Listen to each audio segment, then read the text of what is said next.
Bismillahirrahmanirrahim. On the demand of Tanu Singh from Motihari East Champaran Bihar, ये problem vector analysis की है. Prove that del dot means ये divergence हमें इस का निकालना है आर क्रॉस आर का, और ये इक्वल प्रूव करना है -2 times R dot A vector, R vector dot A vector, where R vector is equal to, यहाँ पर ये ट्रिपलेट की फॉर्म में दे रखा है x by z and A vector is a constant vector.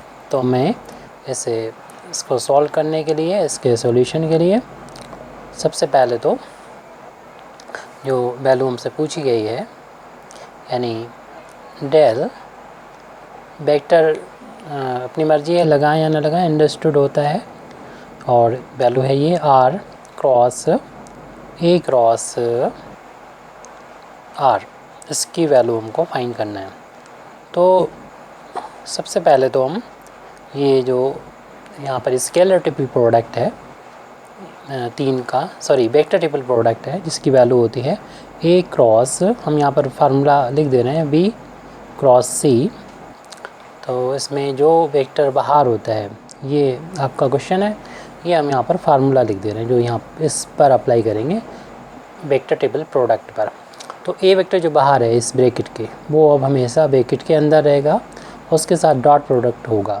जो देखने यहाँ से पहले पढ़ रहा है बी, वो पहले हम इस ब्रैकेट से बाहर रखेंगे और सी को इसके अंदर लेके आएंगे. बी पहले आएगा, फिर बाद में सी बाहर आएगा, और इनके बीच में साइन आएगा माइनस का. ए जो बाहर था ब्रैकेट के, वो हमेशा ब्रैकेट के अंदर आएगा डॉट प्रोडक्ट के साथ, और बाद में ऑर्डर भी वही रहता है ए बी सी. तो ए बी और सी ए ऑर्डर रहेगा, बस ए और बी के बीच में डॉट प्रोडक्ट हो जाएगा. तो ये तो हमने यहाँ पर फार्मूला लिखा है जिसका यहाँ पर यूज़ होगा. तो डेल डॉट यहाँ पर लिखा हो सकता था डाइवर्जेंस ऑफ, यानी ये हम डाइवर्जेंस ही फाइंड कर रहे हैं इसका, जो कि वेक्टर ट्रिपल प्रोडक्ट है. इसमें इस आइडेंटिटी को यानी इस फार्मूले को यहाँ पर अप्लाई करेंगे. तो आर जो कि ब्रैकेट के बाहर है, अब ब्रैकेट के वो अंदर रहेगा, और ए पहले बाहर आएगा, और इस आर को पहले लिख दें ए, और माइनस बाद में वही ऑर्डर रहता है यानी आर ए आर, लेकिन फिर इनके बीच में डॉट प्रोडक्ट हो जाएगा. जो ये वाला आर हमेशा ब्रैकेट के अंदर रहेगा, उसके साथ डॉट प्रोडक्ट भी रहेगा, और इस आर को हमने बाहर कर दिया. इसके बाद अगले स्टेप में हम ये करेंगे, इस डेल को इन दोनों टर्म पर ऑपरेट करेंगे.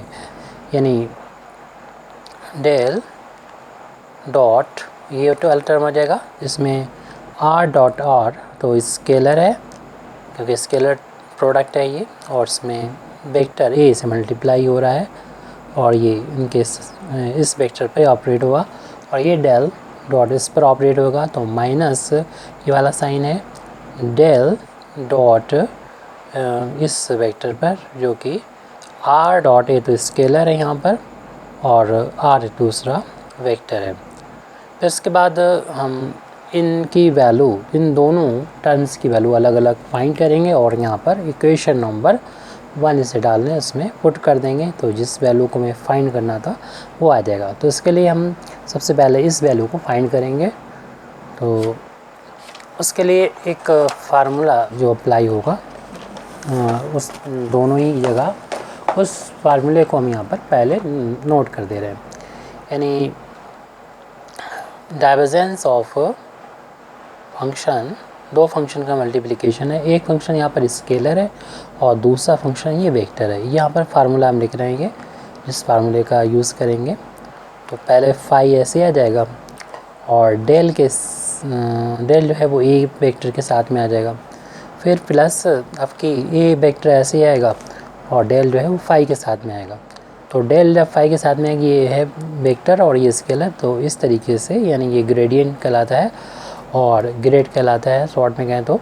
और इनके बीच में हमेशा डॉट प्रोडक्ट होगा क्योंकि ये स्केलर क्वांटिटी है, तो राइट हैंड साइड में भी ये स्केलर ये डॉट प्रोडक्ट से ये स्केलर, और ये दोनों वेक्टर लेकिन डॉट प्रोडक्ट से फिर टोटल वैल्यू स्केलर.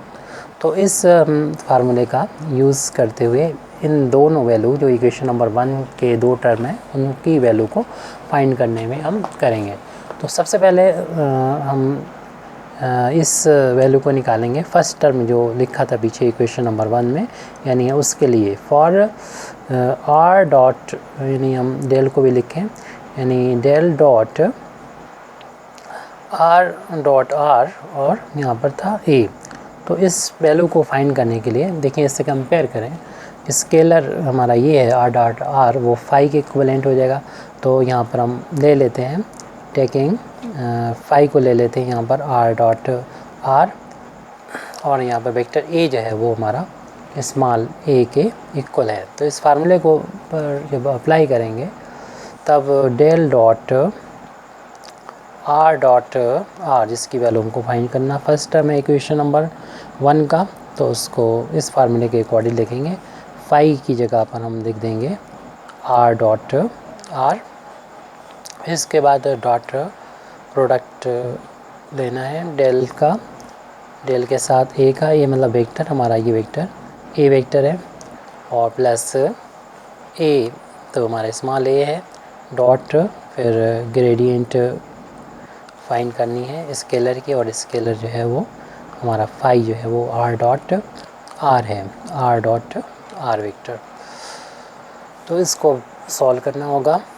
एक्चुअल में आर डॉट आर जो होता है वो आर स्क्वायर के इक्वल होता है, यानी आर जो वेक्टर होता है उसका मॉडुलस का स्क्वायर, इस सिंपली आर से डिनोट किया करते हैं। और ये डाइवर्जेंस ऑफ इस एक कांस्टेंट वेक्टर है, और जो कांस्टेंट वेक्टर का डाइवर्जेंस होता है वो 0 के इक्वल होता है, तो इसको डायरेक्ट हम 0 कह सकते हैं। Plus A dot gradient of R dot are, जैसे इधर पीछे लिखा हमने, ये इसको आर स्क्वायर लिखते हैं, और इस वैल्यू को हमको फाइंड करना पड़ेगी, ये वैल्यू कितने के बराबर होगी इसको हमें निकालना पड़ेगी। तो इस वैल्यू को फाइंड करने के लिए ये तो वैल्यू 0 से मल्टीप्लाई होके 0 हो जाएगी टर्म, प्लस ए डॉट, इसको वैल्यू को फाइंड करने के लिए हम लोग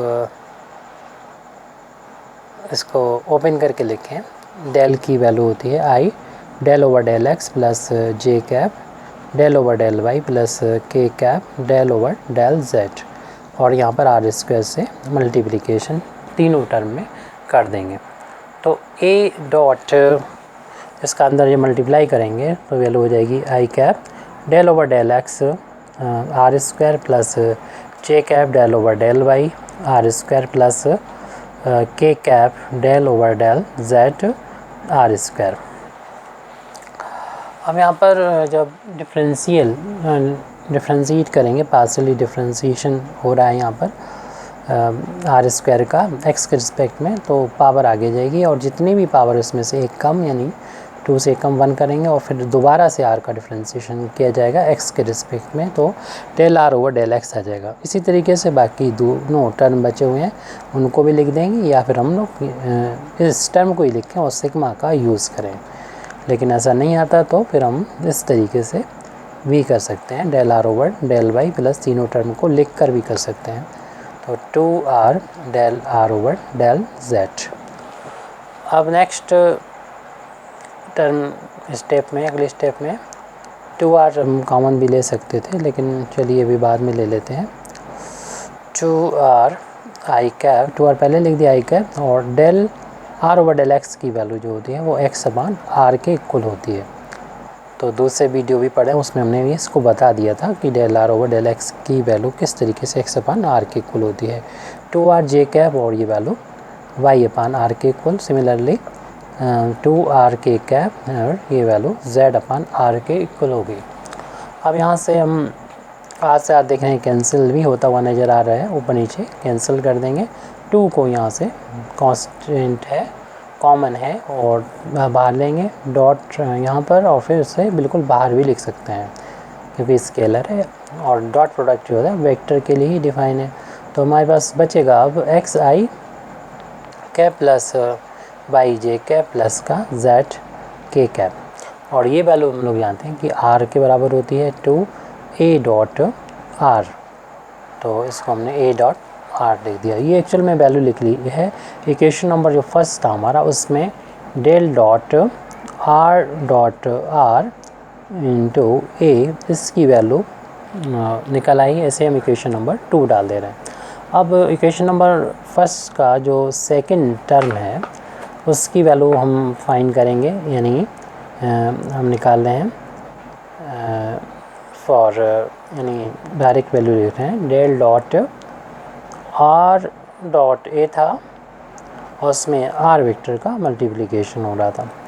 तो देखिए ये स्केलर है और ये वेक्टर है, और हमारा ये फार्मूला ऊपर लिखा ही हुआ है कि स्केलर हो और वेक्टर हो उनका डॉट प्रोडक्ट डेल के साथ में क्या होगा, पहले स्केलर फिर वेक्टर का यानी डाइवर्जेंस प्लस फिर वेक्टर ऐसे लिख देंगे डॉट इस स्केलर का ग्रेडियंट यानी डेल इस पर लगा देंगे। तो यही चीज़ यहाँ पर हम फार्मूले को दोबारा से इसी फार्मूले का यूज़ करेंगे, डायरेक्ट करेंगे। तो फाई का मतलब हमारा यहाँ पर आर डॉट ए वेक्टर हो गया। उसके बाद है जो वेक्टर है उसका ग्रेडियंट यानी डेल के साथ डॉट प्रोडक्ट ले लेंगे वेक्टर आर का, और प्लस वेक्टर यहाँ पर आर, फिर डॉट प्रोडक्ट इसका ग्रेडियंट है यानी डेल लगा देंगे इस वेक्टर स्केलर के साथ आर डॉट ए की वैल्यू। अब इन वैल्यू को और इस वैल्यू को हमें निकाल के यहाँ पर पुट करना है, और इसको भी फ़िलहाल हम इक्वेशन नंबर 3 डाल देते हैं और इसकी वैल्यू अलग से निकाल के इनकी वैल्यू यहाँ पर डालेंगे। तो ये वैल्यू फाइंड करने के लिए डेल डॉट, क्योंकि यहीं पर निकालेंगे तो बहुत बड़ा सा लगेगा आपको और कुछ हमें मानना भी पड़ सकता है यहाँ पर, तो डेल की वैल्यू जो होगी लेट करना पड़ सकता है। डेल की value i cap del over del x plus j cap del over del Y plus k cap del over del Z. अब यहाँ पर डॉट प्रोडक्ट फिर आर की वैल्यू, जैसे कि अभी हमने आर की वैल्यू कंपोनेंट की फार्म से आर लिखा था उसी तरीके से ऊपर यहाँ पर इसको शॉर्ट में आर लिख लिया था। अब आर की वैल्यू को हम इस तरीके से दे रहे हैं वाई आई प्लस का एक्स आई प्लस वाई जे प्लस का जेड के। ये आर की वैल्यू में क्वेश्चन में दी थी ट्रिपलेट की फार्म में, कंपोनेंट की फार्म में इस तरीके से आ गई। आप डॉट प्रोडक्ट दो वेक्टर का किस तरीके से करते हैं आपको पता है कि आई को कोफिशिएंट का आई के कोफिशिएंट में मल्टीप्लिकेशन, और ये यहाँ पर सिंपल मल्टीप्लिकेशन नहीं ये ऑपरेटर है, तो यहाँ पर डेल ओवर डेल एक्स को हमेशा पहले लिखना है, डेल ओवर डेल वाई को बाद में, और यहाँ पर जे को कोफिशिएंट वाई वो इसको इधर लिख देंगे। Del over del Z operate हो जाएगा जेड पर, और एक्स का एक्स के रिस्पेक्ट में डिफ्रेंशिएशन 1 होता है, वाई का वाई के रिस्पेक्ट में डिफ्रेंशिएशन 1 होता है, जेड का जेड के रिस्पेक्ट में डिफ्रेंशिएशन 1 होता है। इस तरीके से ये 3 आ गया, मीन्स डेल डॉट आर की वैल्यू जो होगी वो 3 के इक्वल आ गई। ये हमें यूज़ करना है इक्वेशन नंबर 3 क्या फर्स्ट टर्म में यूज़ करना है। अब इसकी वैल्यू को और फाइंड करना पड़ेगी, और इस वैल्यू को फाइंड करने के लिए हमें ए को लेट करना पड़ेगा। ए को मान लिया कि ए जो कंपोनेंट की फार्म में होगा तो 3 डायरेक्शन में कंपोनेंट होंगे, माना कि एक्स एक्सिस की डायरेक्शन कंपोनेंट A1 है तो ये A1i हो जाएगा। वाई एक्सिस की डायरेक्शन कंपोनेंट अगर यहाँ पर A2 है तो ये A2j हो जाएगा। इस तरीके से जेड एक्सिस डायरेक्शन में A3 है कंपोनेंट तो A3 के कैप हो जाएगा, यानी किसी भी वेक्टर को हम कंपोनेंट की फार्म में इस तरीके से डिनोट कर देंगे जनरल फार्म में। अब जो हमें वैल्यू फाइंड करना है इक्वेशन नंबर 3 के इस टर्म की, तो आर डॉट ए है तो फिर हम यहाँ पर आर डॉट ए की वैल्यू निकालने तभी उसका ग्रेडियंट फिर हम फाइंड कर सकते हैं। तो आर डॉट ए का मतलब क्या हुआ, आर की जो वैल्यू होगी वो एक्स आई प्लस वाई जे प्लस जेड के, और इसका हम डॉट प्रोडक्ट ले लेंगे ए के साथ, तो A1 आई कैप प्लस A2 जे कैप प्लस A3 के कैप। अब यहाँ पर हम जब डॉट प्रोडक्ट यहाँ पर लेंगे तो आई जैसे कि पहले बताया था कि आई का आई के में इंटू हो जाएगा, तो यहाँ तो सिंपल से नंबर्स हैं तो हम किसी को पहले लिख सकते हैं, एक्स का A1 में और y का A2 में और z का A3 में इंटू आ गया, ये r डॉट ए की वैल्यू आ गई। एक्चुअल में हमें निकालना है इसका डेल यानी ग्रेडियंट निकालना है। तो इस ग्रेडियंट की वैल्यू को फाइंड करने के लिए, यानी ग्रेड की वैल्यू निकालने के लिए means del R dot A की वैल्यू, यानी इक्वेशन नंबर 3 के सेकंड टर्म की वैल्यू फाइंड करने के लिए हमने इसको लिख दिया है। तो ये डेल की वैल्यू होती है i del over del x plus j cap del over del Y plus k cap del over del z. फिर यहाँ पर इस वैल्यू को हमने अभी पीछे फाइंड किया है, इसे यहाँ पर लिख देंगे x A1 plus by A2 plus का जेड A3। अब ये वैल्यू है पर ये ऑपरेटर तीनों इस पर ऑपरेट हो जाएंगे। तो सिग्मा का भी यूज़ कर सकते हैं, या फिर हम इस टर्म को इसको ऑपरेट इस वाले पर ऑपरेट होगा। तो x A1 plus y A2 plus z A3 plus next term मिलेगा j cap del over del y x A1 plus y A2 plus z A3 plus k cap del over del z x A1 plus y A2 plus z A3। अब इसको हम differentiate करने के लिए अंदर operate कर देंगे। तो फर्स्ट टर्म का जब डिफ्रेंशिएशन करने जा रहे हैं तो A1 इंटू में कांस्टेंट है बाहर ले लेंगे, x का x के रिस्पेक्ट में पार्शियल डिफ्रेंशिएशन मान हो जाएगा। लेकिन x के लिए y और A2 दोनों ही कांस्टेंट है और कांस्टेंट का डिफ्रेंशिएशन 0 होता है। इसी तरीके से आगे की भी टर्म में जब इस फर्स्ट वाले टर्म का डिफ्रेंशिएशन तो 0 हो जाएगा, लेकिन सेकंड टर्म में ये y का टर्म है, इसलिए इसमें जो भी इंटू में है वो तो कांस्टेंट हो जाएगा और y का y के रिस्पेक्ट में डिफ्रेंशिएशन 1, और लास्ट में जो कि इसमें y नहीं है तो y के लिए z को कांस्टेंट होगा, इसलिए ये टर्म भी 0 हो जाएगा। ऐसे ही लास्ट वाला टर्म में ये दोनों 0 हो जाएंगे शुरू के, और लास्ट में A3 कांस्टेंट है और z का z के रिस्पेक्ट में डिफ्रेंशिएशन 1। इस तरीके से हमें सिर्फ इसमें A1 बचेगा मिलेगा, A1i मिलेगा, सेकंड टर्म में A2 j हो जाएगा और थर्ड टर्म में A3 k होगा। और देखिए ये वही वैल्यू है जो हमने a की वैल्यू मानी थी।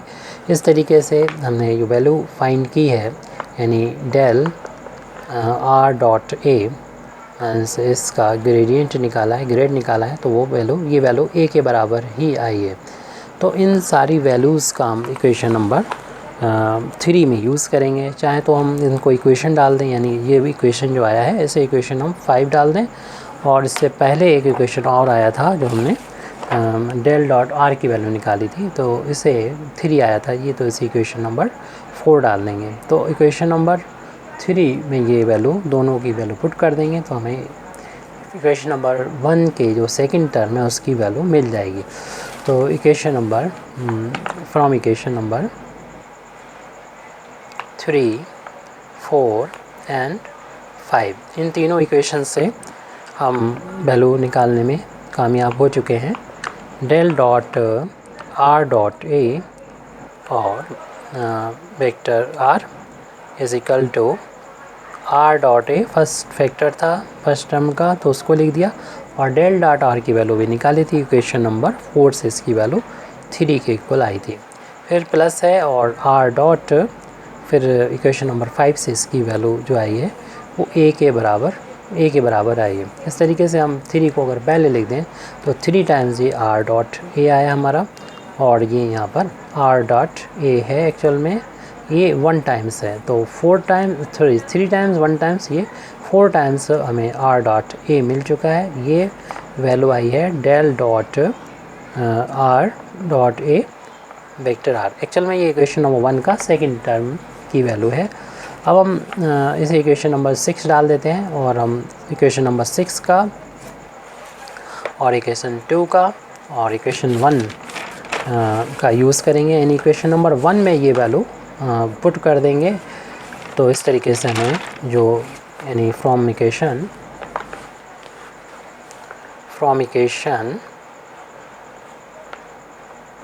1, 2 एंड 6 मीन्स 2 और 6 से वैल्यू जो है इक्वेशन नंबर 1 में हम पुट कर रहे हैं, ऐसे भी लिख सकते हैं आप, या इतना लिखना काफ़ी है। तो जिस वैल्यू को हमें फाइंड करना थी लेफ़्ट हैंड साइड में इक्वेशन नंबर 1 के, वो है डेल डॉट आर क्रॉस, यानी इक्वेशन नंबर 1 में वैल्यू पुट कर रहे हैं, तो इक्वेशन 1 का जो लेफ़्ट हैंड साइड है वो हमने यहाँ पर लिख दिया, इसकी वैल्यू में फाइंड करना थी क्वेश्चन में।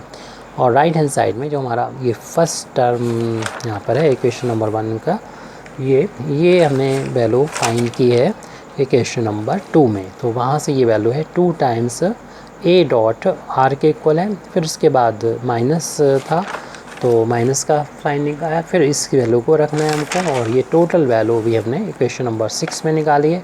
ये 4 टाइम्स आर डॉट ए है। तो आंसर भी आर डॉट ए की फॉर्म में आ रहा है, और इसलिए हम इस वाले टर्म में जो ए डॉट आर है उसको आर डॉट ए लिख देंगे, क्योंकि हम लोग जानते हैं वेक्टर का जो स्केलर प्रोडक्ट होता है वो कम्यूटेटिव होता है, यानी उसमें ऑर्डर इमेटेरियल होता है। मींस ए डॉट बी लिखें या बी डॉट ए लिखें, बात एक ही होती है। तो इसके ऑर्डर को हमने चेंज कर दिया और ये एक जैसे हो गए। ये 2 टाइम्स है, ये 4 टाइम्स है, लेकिन 4 टाइम्स माइनस का है तो माइनस का बचेगा, घटाने पर माइनस हो जाएगा, आर डॉट ए के बराबर हो जाएगा। यही वैल्यू हमें प्रूव करना थी कि जो डाइवर्जेंस है, divergence of R cross A cross R की वैल्यू जो है -2 टाइम्स आर डॉट ए के बराबर है। तो ए डेल डॉट का मतलब ये यहाँ पर डाइवर्जेंस ही पढ़ना चाहिए, क्योंकि अगर आ जाता है एग्जामिनेशन में तो डाइवर्जेंस लिख के भी आ सकता है यहाँ पर कि डाइवर्जेंस निकालें, और जो शॉर्ट में DIV इतना लिख के आता है R cross A cross R. तो इस तरीके से ये हमारा प्रूव हो चुका है। Thank you very much Indeed for listening me. आखिर दावाना अल्हम्दुलिल्लाहि रब्बिल आलमीन।